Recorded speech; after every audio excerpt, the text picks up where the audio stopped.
this next section begins, and it is finally 12 o'clock. I'm telling you, this has been the longest morning, these 2 hours in London. A lot of things have happened with a lot of characters. So this next section begins at noon, and there's a reference again. Just remember that Virginia Woolf is spending a lot of time within this book contrasting psychological time to actual time, and we've had a lot of psychological time. So here we are at noon, and there's a reference again to the other clocks in the city that are also chiming at that time.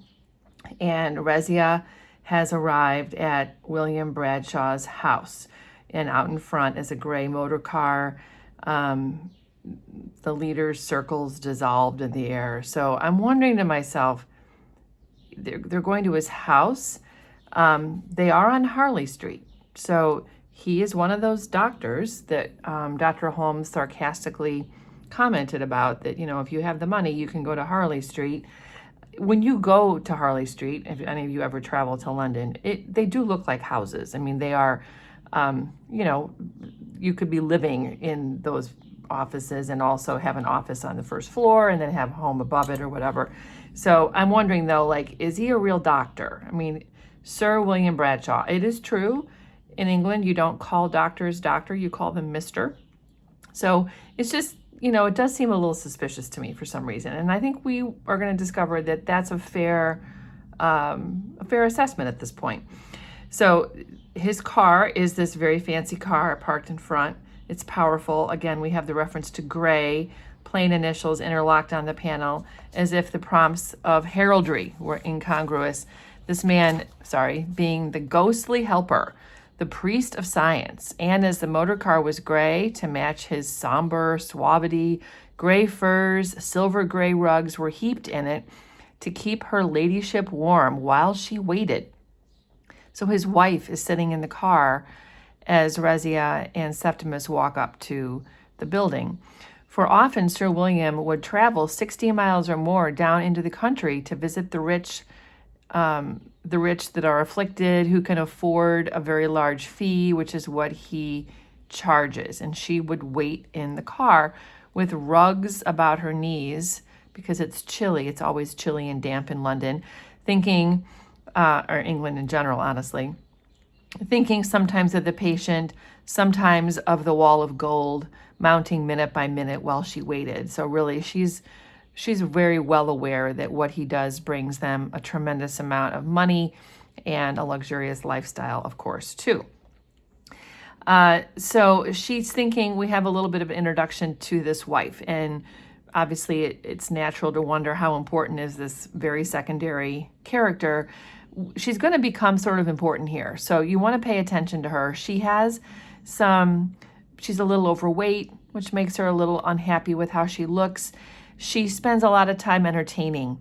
There are large dinner parties every Thursday night for other doctors, an occasional bazaar to be opened, like a little, shop or something like that.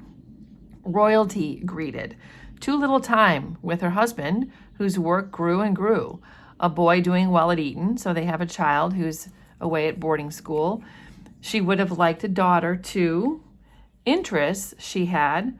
So she does have things that she has an interest in. She's interested in child welfare. She's interested in the care of the epileptic. So people that have epilepsy, she's interested in how to help them. And she likes photography. In fact, anytime she's near a church, she sometimes will go in and ask if she can take pictures inside because she thinks churches are beautiful. Sir William is no longer young. He had worked very hard. He had won his position by sheer ability, being the son of a shopkeeper. This makes me wonder, okay, is he a doctor? How do you become an able doctor because you're the son of a shopkeeper? That sounds more like he's able in terms of getting along with the upper class. Like he understands the culture of the patients he's treating because he comes from, upper class himself.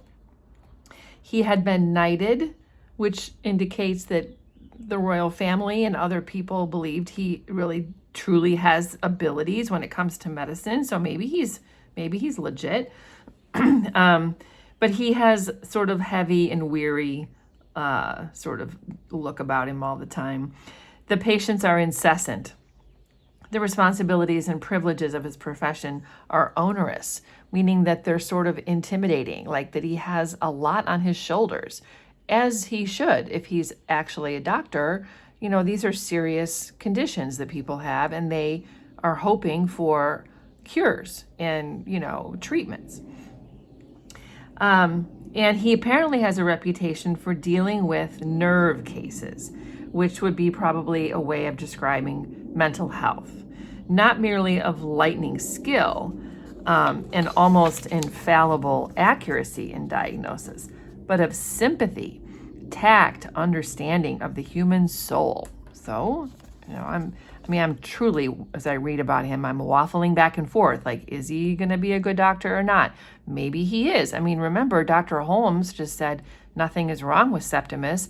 People didn't really understand PTSD. They didn't understand how war can affect an individual. Maybe this man will have some insight. So he's thinking to himself, okay, this is who's coming in, the Warren Smiths. He was certain directly when he saw Septimus that this was a serious case, a complete breakdown. He ascertained in 2 or 3 minutes that he was really sick. So I'm thinking, well, thank goodness, someone recognizes he's really mentally unstable. He asked how long Dr. Holmes has been seeing him, and Septimus says it's been 6 weeks. Has he prescribed bromide? Said there was nothing the matter. Yes. And then Sir William says, well, that's just what general practitioners do. They don't really have specialized knowledge. He starts asking other leading questions, like, did you serve with great distinction in the war? And Septimus, notice that he never refers to Septimus by his name. He refers to him as the patient. Was attaching meanings to words of a symbolic kind, which is to him a serious symptom. So he's just like repeating words. Septimus is not answering directly. He even questions, like, the war, the European war, that little shindy of schoolboys with gunpowder, had he served with distinction? He forgot. In the war itself, he had failed.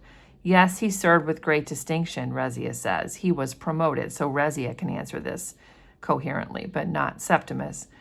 And they have the very highest opinion of you at your office. And so he's glancing at Mr. Brewer's very generously worded letter. So remember, Mr. Brewer is the owner of the little auction house where Septimus worked before the war, and we can infer that he's working there again and that he's doing a good job. So Rezia says, he's done nothing wrong, because Septimus mumbles that he has committed a crime. And Rezia is like, no, he didn't. There's nothing wrong with him. And then Sir William says he will speak to Mrs. Smith in the next room. And so he walks out and talks to Rezia by herself and asks, did he threaten to kill himself? And she cries and says, he did, but he didn't mean it. Of course not. And so Sir William says it's really just a matter of rest, that he has a delightful home in the country where Septimus would be perfectly looked after.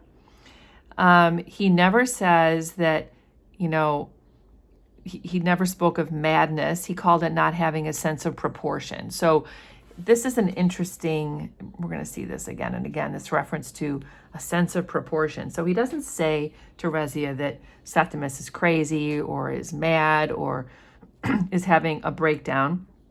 He says he doesn't have a sense of proportion. So the first word that I think of with proportion is balance. He doesn't have a sense of balance. That's partially maybe true. And Rezia says, but her husband doesn't like doctors. He would refuse to go there. And Sir William, kindly and shortly, indicating he doesn't have a lot of patience, explained to her the state of the case. And so he says, he's threatened to kill himself. There's no alternative. It was a question of law. Interesting. He would lie in bed in a beautiful house in the country. The nurses were admirable. Sir William would visit him once a week. If Mrs. Warren Smith was quite sure she had no more questions to ask, he never hurried his patients, they would return to her husband. She had nothing more to ask, not of Sir William.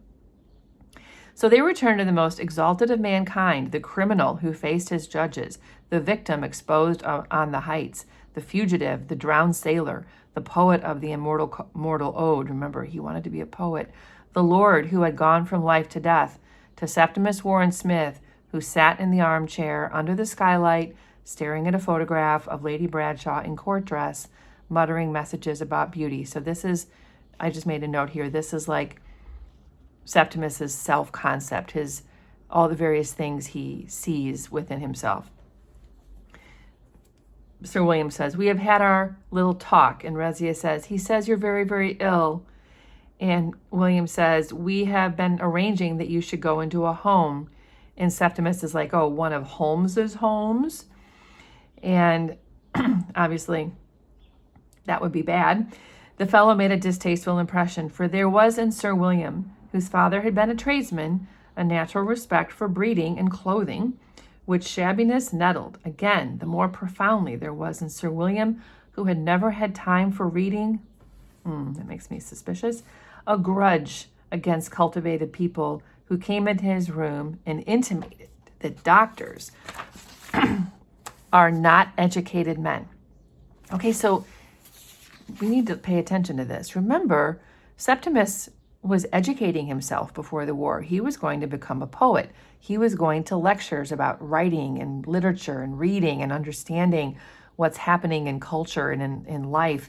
And so he senses this sort of superiority in Septimus, that Septimus maybe is at least differently educated than Sir William. And Sir William has a grudge against people like Septimus who think they're better because they're more enlightened. And this makes me wonder, maybe doctors were not educated men at that time. One of my homes, Mr. Warren Smith said, indicating it's better than Mr. Holmes, Dr. Holmes, where we will teach you to rest. So that's interesting. And there was just one thing more. He was quite certain that when Mr. Warren Smith was well, he was the last man in the world to frighten his wife, but he had talked of killing himself. We all have our moments of depression, said Sir William. And then Septimus says to himself, once you fall, human nature is on you. Holmes and Bradshaw are on you. So Septimus, remember, he saw Holmes as human nature, just like that desire to sort of jump on the weak and exploit people. And he sees Bradshaw as the same. They scour the desert. They fly screaming into the wilderness. The rack and the thumbscrew are applied. Human nature is remorseless. They have no guilt.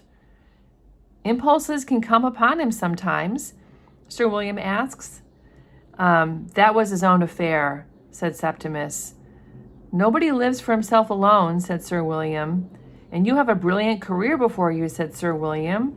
There was Mr. Brewer's letter on the table, an exceptionally brilliant career. So he's trying to do kind of what Dr. Holmes did, which is to buoy him up. You've got a good life. You have a good wife. You shouldn't be scaring people. You just need to rest and, not cause so much stress. But if he confessed, if he communicated when they let him off, then his tortures. So I'm curious, what does he want to confess? What does Septimus want to say? And then he starts to talk, and he can't remember what it is he wants to confess. Sir William encourages him, you love trees, there is no crime. What was his message? He could not remember it. He stammers again. Try to think a little bit about yourself. Try to think as little about yourself as possible, said Sir William. Really, he was not fit to be about. So he is just being basically removed from society because he is complicated and inconvenient. That is what basically this thought tells me. I'm also wondering, this is a great thing just to ask yourself, even to talk about in class, what is it that he wants to confess?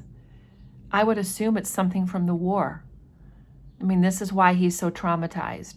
I'm just gonna leave that question there. I'm not gonna suggest anything. I can think of several things. I'm sure you can too.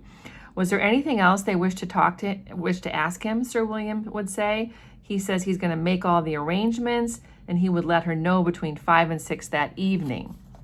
He says, trust me. Trust everything to me. Notice there's no talk of what this is going to cost. I'm sure it's very expensive. And Rezia, to her credit, is not happy with this solution. Never had she felt such agony in her life. She had asked for help and been deserted. He had failed them. Sir William Bradshaw was not a nice man, so she sees him for what he is. He's exploiting people. He's after money, and he's just putting people away where they won't be a problem. And then she starts to think, like, look at his life. Look at this fancy home and look at this car out front. Obviously, he needs to make money. To his patients, Sir William Bradshaw gave 3/4 of an hour. And if in this exacting science, which has to do with what, after all, we know nothing about, the nervous system, the human brain, a doctor loses his sense of proportion. As a doctor, he fails. Okay, so I just made a note. This is important. This is an acknowledgement that when it came to medicine, they knew the least about the human brain. They knew the least about mental health. And so he's trying to maintain his reputation. He has to have his own sense of proportion, balance, and, some idea of how to make people believe that he's treating them. He believes we have to have health. Health is proportion, so that when a man comes into your room and says he is Christ, which is a common delusion, and has a message, as they mostly have, and threatens to kill themselves, you invoke proportion, which is rest in bed, solitude, silence, and rest. Rest without friends, without books, without messages. So I made a note here that he is on Harley Street, just to remind you if you didn't catch it the first time. We are in the doctor's row, basically, here, where Sir William Bradshaw is living. And I do think this is interesting. This was the conventional wisdom that people that are having a mental health crisis are just put to bed and told to rest. It is true that some mental health conditions, one that comes to mind is bipolar disorder. Sometimes it can be helpful for people to have less interaction with others because it can be triggering, because they sort of need a less stimulating life. That is very much a case-by-case basis, and it's only part of treatment. It certainly isn't the only treatment. So, maybe there was one person once who this was helpful for, and they just decide this is what it happens to anybody who has a mental illness. They're sent to a home to rest. Sir William's goddess was acquired by Sir William walking hospitals, catching salmon, begetting one son in Harley Street by Lady Bradshaw, who caught salmon herself and took photographs, scarcely to be distinguished from the work of professionals. So he's thinking about his wife. Like, he has proportion because he has her. They are a couple. And he likes the fact that she was an outdoorsy woman before he married her and they became this wealthy, he was a healer and she's like his wife. Worshipping proportion, Sir William not only prospered himself, but made England prosper, secluded her lunatics, her meaning England, they're personifying the country, forbade childbirth, penalized despair, made it impossible for the unfit to propagate their views until they too shared his sense of proportion, his if they were men, and Lady Bradshaw's if they were women. So he thinks he's doing something good for the country by taking people who are outliers, people who have unique views, unique problems, and basically cloistering them away from society. He thinks he's doing something good for England, and that the way people ought to be are like himself and his wife. I mean, how self-centered. And these are the things that make her the right kind of woman. She embroiders, she knits, she spends 4 nights out of 7 at home with her son, so that not only did his colleagues respect him, his subordinates fear him, but the friends and relations of his patients felt for him the keenest gratitude for insisting that these prophetic Christs and Christesses, okay, so they see themselves as like holy sort of representations I also just wanted to make a note here. If she's home with her son, and remember the son is at Eton, this tells me that they must have a country house near where Eton is located, or at least a second home near there where maybe the boy is home a few days a week and is at school the others. I mean, it's just interesting, we don't know how old he is or anything like that. Maybe we'll find out later. It's not all that important. You should drink milk in bed, as Sir William ordered. Sir William, with his 30 years experience of these kinds of cases, his infallible instinct, this is madness, this sense, in fact, his sense of proportion. Okay, so this is basically a very strong critique of society at that time. And it's going to get even more scathing in this next paragraph here. So here, Virginia Woolf is stepping beyond the narrative and talking about what else happens when you have this idea of proportion or balance, where everybody has to sort of conform to society's standards. And it's talking about that proportion has a sister. Now we're personifying this force of conformity. Less smiling, less formidable, a goddess, even in the heat and sands of India, in the mud swamps of Africa. So this is also other English colonies. It's not just in England itself or in the city of London, but any place that is a British Crown colony. There is not only this sense of proportion, balance, being a certain way, but also something more dangerous. Wherever, in short, the climate or the devil tempts men to fall from the true belief which is her own, is even now engaged in dashing down shrines, smashing idols, setting up in their place her own stern countenance. Conversion is her name. So if you were asked on a quiz, who is proportion's sister, it's conversion. So this is not just about sort of rewarding people who are, following the rules of society, but trying to convert people into that sort of behavior if they aren't that way. So conversion feasts on the wills of the weakly, loving to impress, to impose, adoring her own features stamped on the face of the populace. At the Hyde Park corner, this is where people stand and sort of prophetize and talk. On a tub, conversion stands preaching, shrouds herself in white and walks disguised, that looks like another typo, as brotherly love through factories and parliaments, offers help but desires power.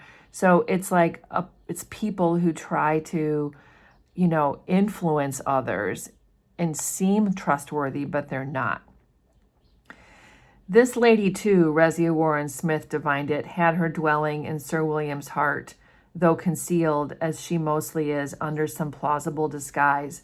So it's not just that Sir William is interested in removing people who are inconvenient and contrary to society, but he's also trying to change people, is what she sees. So she is smart. Remember, she came from Italy. There's a different cultural lens here. She sees this as very toxic. Some venerable name. These are the things that he hides behind. Love, duty, self-sacrifice. How he would work. How toil to raise funds, propagate reforms, initiate institutions. And then she thinks for herself that Lady Bradshaw is an example. 15 years ago, she had gone under. So now we're getting the idea that Lady Bradshaw herself has been manipulated by her husband, has been converted into a different kind of woman.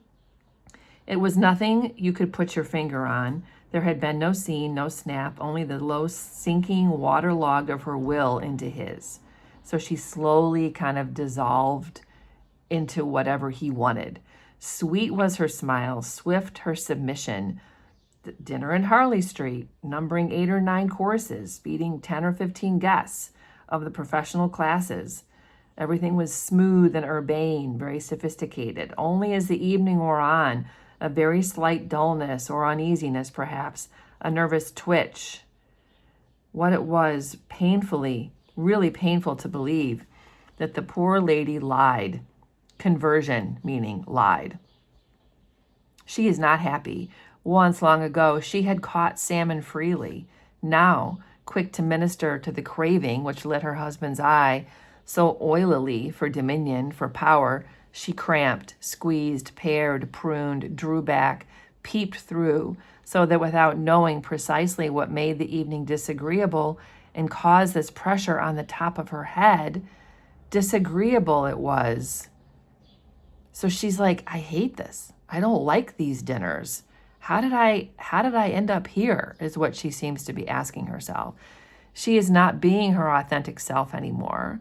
She doesn't like this life. The guests, when the clock struck 10, breathed in the air of Harley Street, even with rapture. So even the guests necessarily don't like it. Relief, however, was denied to his patients. So people that are treated by him can't get away from his influence, but people who are having dinner with him can. They just have to walk out the door. So this is interesting how even people of their social class see him as toxic and dangerous and narrow-minded. There in the gray room with the pictures on the wall and the valuable furniture under the ground glass skylight, they learned to extend the extent of their transgressions. Huddled up in armchairs, they watched him go through, for their benefit, a curious exercise with the arms, which he shot out, brought sharply back to his hip to prove that Sir William was master of his own actions. So this is like how he presents himself to his patients. And I made a note here about connection to the color gray, especially a gray room. I am kind of into interior design a little bit, and it has bothered me in the past decade or so that there was this trend where everything has to be white and gray, and all rooms are sort of devoid of any personal sort of artifacts that represent who a person is. Even the exteriors of houses have become white. Everything is white or gray. Thankfully, in 2026, as I'm recording this, that is lifting a little bit and color is coming back into homes, and people are being encouraged and sort of finding ways to become enthusiastic about collecting things and having interests that they display in their home. But it made me think of that, like just like this bland sort of everyone is gray. It's this whole sense of conformity. So he's doing a lot of things to show his patients that he is the master and that the patients should trust him because he knows what he's doing. When they would ask him questions like a person who's in a crisis might ask, like, why live? He would say, life is good. Well, of course it is for them. But a patient might say, but for us, life doesn't provide bounty. They lacked a sense of proportion, he says. Like it's because they don't have balance or they're not conforming to society that they haven't succeeded. It's almost like the survival of the fittest idea. Sir William had a friend in Surrey where they taught a sense of proportion. So he says that going to this country house is going to teach them how to conform. It does sound very creepy. There were, moreover, family affection, honor, courage, a brilliant career. He tries to convince, as Dr. Holmes did, that life is good. They have reasons to be grateful. They should embrace what they have. If they failed, he had to support police and the good of society. So this is interesting too, which he remarked very quietly, would take care down in Surrey that these unsocial impulses, bred more than anything by the lack of good blood, were held in control. Oh my gosh, what a prick. To God. It's like, you have to be the high society person. You have to have good blood coming from wealth, for sure, and education in order to be like accepted in the social world. And that like it's actually doing a service to law enforcement to get people off the streets who are unstable or who are not conforming to these very narrow social norms. It's very disturbing. And then stole out from her hiding place and mounted her throne, that goddess whose lust is to override opposition. This is like the conversion again, to stamp indelibly in the sanctuaries of others the image of herself, naked, defenseless, exhausted. The friendless received the impress of Sir William's will. So people are vulnerable when they're sick, and they come to him, and he swoops and devours. He shut people up. It was this combination of decision and humanity that endeared Sir William so greatly to the relations of his victims. So it's not even like the patients like him, but perhaps the families do, because he takes the patients off their hands. It's just horrible. Rezia Warren Smith has good instincts. She cries walking down Harley Street. She does not like that man. So that's good for Septimus, at least for now.